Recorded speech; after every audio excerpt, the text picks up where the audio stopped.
Hey everybody, my name is John from Community Life Church, and this is Meals Ready to Eat from the Bible. We would really appreciate a like and subscribe. Today's episode is Don't Go Back. God has delivered you from your past, so why on earth would you want to go back to what you were? Don't even think about it. Today we're looking at Genesis chapter 24, 1 through 9, near the end of the life of Abraham. And we see Abraham is getting ready to set up his son Isaac with the wife. And that's how they did things back then. You know, you would marry this person, that person. So it was time for Isaac to get married. So the scripture we're going to read today, 24, 1 through 9 from Genesis, details the story of how Abraham went about that. So let's just get that story, that scripture up on the screen here, and we'll read through it. Now, Abraham was old, advanced in age, and the Lord had blessed Abraham in every way. Abraham said to his servant, the oldest of his household, or the most preeminent servant, who had charge of all that he owned, "Please place your hand under my thigh, and I will make you swear by the Lord, the God of heaven and the God of earth, that you shall not take a wife for my son from the daughters of the Canaanites among whom I live. But you will go to my country and to my relatives and take a wife for my son Isaac." The servant said to him, "Suppose the woman is not willing to follow me to this land. Should I take your son back to the land from where you came?" Then Abraham said to him, "Beware that you do not take my son back there. The Lord, the God of heaven, who took me from my father's house and from the land of my birth, and who spoke to me and swore to me, saying, 'To your descendants I will give this land,' he will send his angel before you, and you will take a wife for my son from there. But if the woman is not willing to follow you, then you will be free from this oath. Only do not take my son back there." So the servant placed his hand under the thigh of Abraham his master and swore to him concerning this matter.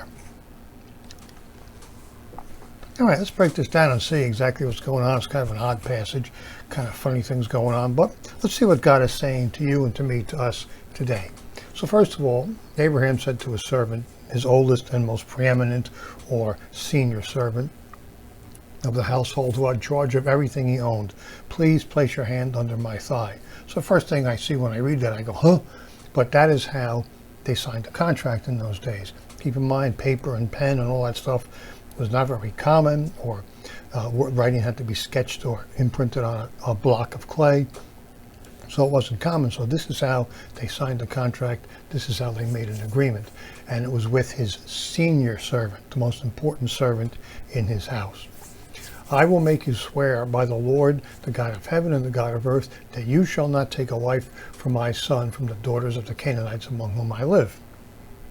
But you will go to the country of my relatives and take a wife from there for my son Isaac." In other words, be careful who you make your future with. Be careful who you associate with. Be careful how you raise your children and how you bring them up. Don't go back to the world. Abraham is saying to his servant, "I want to pick the destiny that God has for myself, my wife, my family." Then Abraham said to him, "Beware that you do not take my son back there." So now Abraham knew where he came from, knew what was back there, knew what was going on with the people, and he said no. He never forgot. He knew what his life was like before God had revealed himself to him, and he didn't want to go back to what he was like then. Now, even though he may have stumbled and messed up and all that other stuff, he knew what it was like to not be with God. "The Lord, the God of heaven, who took me from my father's house and from the land of my birth, and spoke to me and swore to me, saying, 'To your descendants I will give this land. He will send his angel before you and select a wife.'" So Abraham was telling his servant that God always lays out the proper path, a godly path before us. And we have only to choose to take it or to not take it. Only two choices. You can't ignore the question. Take the path, don't take the path. And we see that in Isaiah chapter 30, verse 21. Stated very clearly. Only do not take my son back there. The one important thing that Abraham says, look, don't go back. Abraham was angry and fearful. After all he had been through, after all he had seen God do for him, he wanted the same thing for his son and his sons after his son.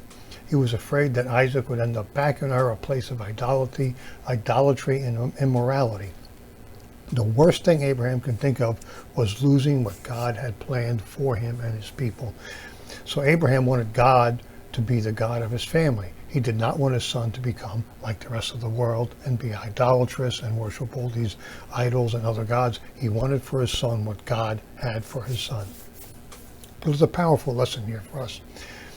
Many times we look at where we are and we forget what it was like where we were. And we think, oh, things were so good back then. The grass always looks greener in our past. We filter out, we forget how bad and how hard things were. Abraham knew better.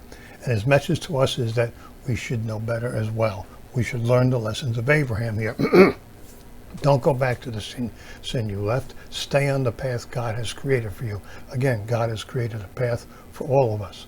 So now God gives us each a path to walk on, a place to live, things to do. And this is designed by God to impact the world in ways we can never imagine.